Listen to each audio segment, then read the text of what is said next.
नमस्कार दोस्तों, मेरा नाम है प्रज्वल और आप देख रहे हैं एग्जाम कैंपस।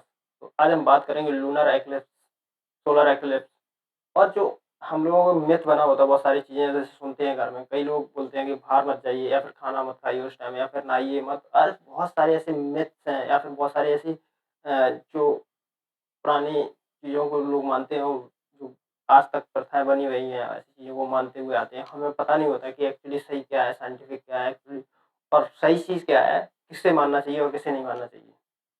तो आइए इन्हीं सब चीज़ों को जानते हैं और पता करते हैं कि सोलर एक्लिप्स, लूनर एक्लिप्स और एनुलर एक्लिप्स वगैरह क्या होते हैं और ये कब-कब आते हैं और कब इसका जो क्या प्रभाव पड़ता है पृथ्वी पर इसका, मेन रीज़न क्या है इसके आने का। तो आइए आज बात करते हैं इस चीज़ पे।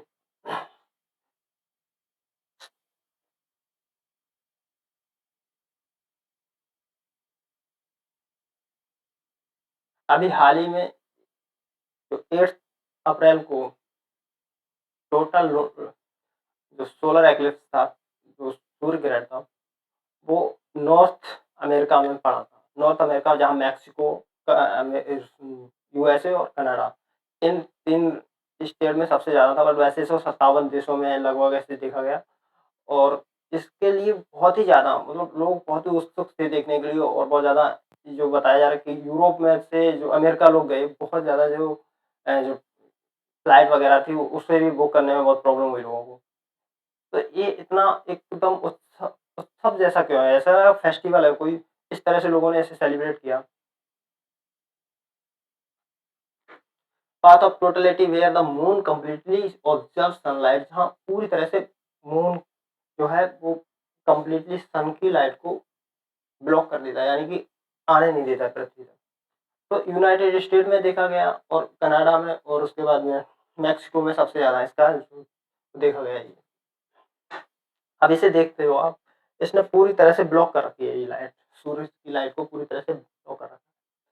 तो ये कैसे-कैसे होता है, उसपे हम बाद में बात करेंगे। पहले अभी देख लेते हैं क्या है ये, एक्चुअली आपने नहीं देखा हो कभी और हो सकता है देखते तो वैसे तो हर अमावस्या और उसके बाद पूर्णिमा को जब सूरज पूरा चाँद निकलता है, कभी-कभी हाफ निकलता है, कभी आप देखते होंगे कि कभी-कभी पूरा है, फिर थोड़ा-थोड़ा कम होता चला जा रहा है, फिर अमावस्या को पूरा मून ल नाइट हो जाती है। तो एक्चुअली जब ये कैसे कोई एस्ट्रोनॉमिकल कोई भी चीज़ है, कोई पार्टिकल है, कुछ भी है, जब सूरज के सामने आ जाता है, तो उसको ना एक लूनर और सोलर एक्लिप्स बोलते हैं। सोलर एक्लिप्स मतलब होता है जब सूरज की रोशनी को पूरी तरह से कवर कर लेता है। तो पूरी तरह से नहीं, कई बार पार्शियली होता है कवर्ड, कई बार पूरा कवर्ड हो जाता है जैसे मून के द्वारा। तो उसे मून अब आपको ये प्रॉब्लम हो रही होगी जानने में कि हम सोलर एक्लिप्स और लूनर एक्लिप्स में क्या फ़र्क है? उससे पहले जानते हैं, उसके बाद में इस सब की बात करेंगे। तो ये कहाँ से कहाँ तक ये अमेरिका में ये दिखाया गया, ये जो पाथ दिख रहा है, इस पाथ पे गया है चल के। और सबसे पहले अगर सोलर सिस्टम के बारे में आपको नहीं पता है तो आप इस बात को समझने में बहुत प्रॉब्लम होगी। तो सोलर सिस्टम के बारे में पहले बता देता हूँ। सबसे ये सूरज रहा हमारा। ये सूरज है, सूरज के बाद कौन-सा ग्रह आता है? मरकरी, उसके बाद वीनस, फिर आता है अर्थ, उसके बाद मार्स, जुपिटर और सैटर्न, यूरेनस, नेपच्यून। प्लूटो को तो निकाल दिया था। और अब सबसे बड़ी बात ये है कि पृथ्वी के पास एक मून है, अपना एक उपग्रह है। तो पृथ्वी सूरज का चक्कर लगाती है और पृथ्वी का चक्कर लगाता है चंद्रमा। तो पृथ्वी जैसे-जैसे अपनी ऑर्बिट में घूमती है और रोटेट करती है अपने उस पे खुद भी रोटेट करती है और जो चंद्रमा है, वो पृथ्वी के आस-पास ऑर्बिट में घूमता है। तो इसका जो चंद्रमा का जो ऑर्बिट है, वो एकदम सीधा-सीधा ऑर्बिट नहीं है कि एक पर्टिकुलर वे में हो, उसका ऑर्बिट बहुत ज़्यादा इलिप्टिकल है, इलिप्टिकल। तो इलिप्टिकल है, इस वजह से कभी बहुत नज़दीक होता है, कभी बहुत दूर हो जाता है। तो इस वजह से जो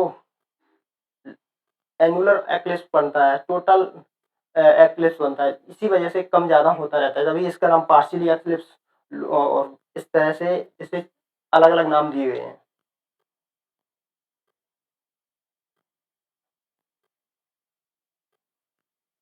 अब जैसे हम इससे जानते हैं, पहले इसे पता करते हैं कि कैसे। देखो इंटरनेशनल लाइन पृथ्वी पर इमेजिनरी लाइन्स बनाई गई हैं जिससे कि हम टाइम को पता कर सकें कौन से।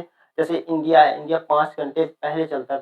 जो पर्टिकुलर मीन टाइम है ना, जो मेरिडियन मीन टाइम जो लाइन खींची गई है, जहाँ से इमेजिनरी लाइन, वहाँ से हम 5 घंटे आगे चलते हैं। ये है पर्टिकुलर मीन टाइम जो यूरोप से निकल के जाती है, अफ्रीका से। तो इस लाइन से हम लोग इधर हैं ईस्ट की तरफ। जो कंट्रीज ईस्ट की तरफ है, एशिया हो गया, अफ्रीका हो गया, ये यूरोप से या रसिया वगैरह, ये सब ईस्ट की तरफ है। तो ये सब पॉजिटिव में जुड़ी जाती हैं। इधर जितना ज़्यादा जाओगे तो उतना ज़्यादा जिसका जो एरिया होगा इंटरनेशनल टाइम और मीन टाइम के बीच का, उस हिसाब से जुड़ेगा। टोटल जो जो ये लाइन्स है वो 24 जोन बनाए गए हैं जिससे कि 24 आवर्स बनते हैं। देखिए अब इस लाइन को ऐसे अगर आप एक, ये तो एक सर्कुलर टाइप की बॉल जैसी है ना, तो उस बॉल जैसे पे लाइन ऐसे खींचोगे तो वो पूरी राउंड राउंड हो जाएगी। तो राउंड अगर है तो ये इंटरनेशनल लाइन यहाँ से चले और ऐसे घूम के आए तो फिर यहाँ पे आ गई, तो यहाँ से फिर एक दूसरा दिन बन जाएगा। तो इसलिए यहाँ इंटरनेशनल लाइन डेट ये दी गई है। अभी जो देखा गया है वो कहाँ देखा गया है, अभी नॉर्थ अमेरिका में। नॉर्थ अमेरिका कहाँ है, ये नॉर्थ अमेरिका रहा। और ऐसे ऐसे मैक्सिको कनाडा के इस तरह से इसका ये रूट था इस तरह से। तो मैक्सिको कनाडा और यूएसए के ऊपर से इसे जो टोटल सोलर एक्लिप्स इसे नाम दिया गया है।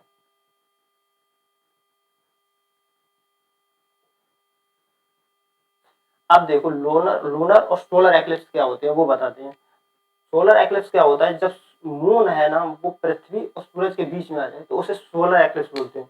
और जब पृथ्वी आ जाए सूरज और चंद्रमा के बीच में तो उसे लूनर एक्लिप्स बोलते हैं।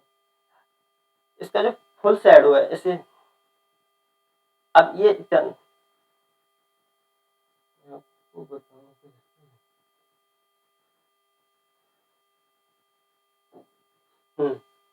अब ये फुल मून है, यहाँ से फुल शैडो कैसे हो गया। जो ये पृथ्वी थी ना, ये चंद्रमा था वो पृथ्वी के बहुत ही नजदीक था। और इसका जो ऑर्बिट है ना वो इसमें जो दिखाया गया है वो इतना ऑर्बिटल नहीं होता है, वो इलेक्ट्रिकल शेप होता है उसका। जरूरी नहीं कि एक जैसे ऐसा भी हो सकता है। ये यही तो प्रॉब्लम है 3D में समझाने में सही से दिक्कतें नहीं होती हैं। इसमें जो दिखाया गया है वो एकदम ऑर्बिटल दिखाया है, ऑर्बिटल नहीं होता जबकि पाथ इसका। तो जब चंद्रमा पृथ्वी के बहुत ज़्यादा नज़दीक होता है और उस टाइम जब सूरज की रोशनी जब पृथ्वी पर उस पे चंद्रमा पे पड़ती है और चंद्रमा उस रोशनी को ब्लॉक कर लेता है, तो वो ब्लॉक हुई रोशनी की वजह से यहाँ तक इस एरिया पे अभी पृथ्वी पे कोई रोशनी नहीं पड़ रही है। तो इसे टोटल इस एरिया को जहाँ पे बिल्कुल कंप्लीटली ब्लॉक करके रखा है, तो ये बोलेंगे टोटल सोलर एक्लिप्स। टोटल।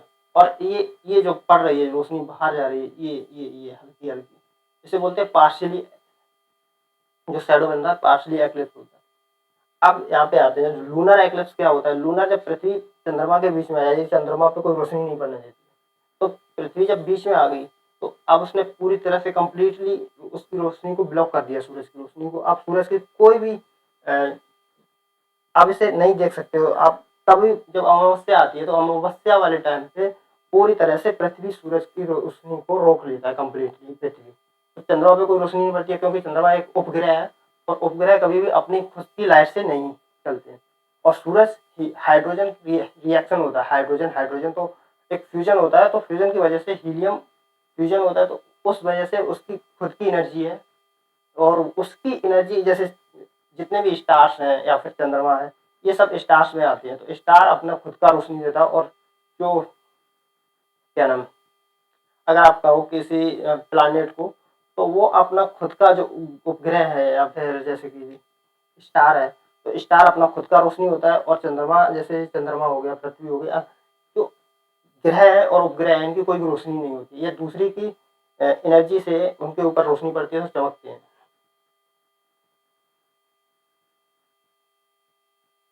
अब solar eclipse, the moon passes between earth. अभी जो मैंने बताया पृथ्वी और जो मून है वो कहाँ, पृथ्वी एंड सन के बीच में आ जाता है। जो sum of all the sunlight from the reaching earth, there are three kinds of solar eclipse. कौन कौन से? sun is partially covered, then the moon is passes in front of it, जब मून उसके बीच में आ जाता है तो partially covered हो जाता है.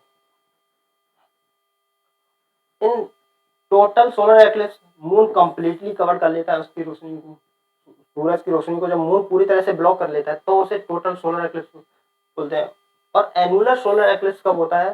जब moon does not completely covered, moon ना पूरी उसकी रोशनी को कवर नहीं कर पाता, तो उसे एनुलर एक्लिप्स बोलते हैं. एनुलर मतलब होता है,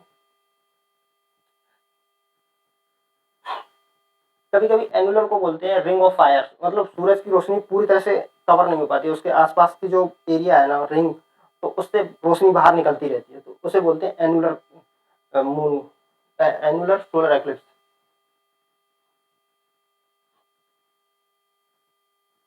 अब यहाँ पे जब ये देख रहे हो आप, ये मून रहा, मून ने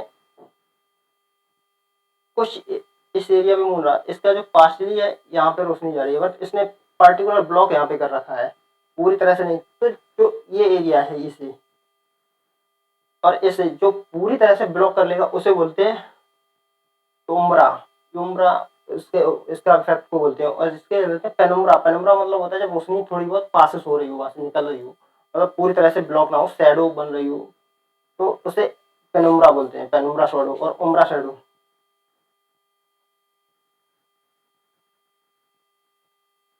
अब सोलर और लूनर एक्लिप्स में फर्क क्या क्या होता है? देखिए,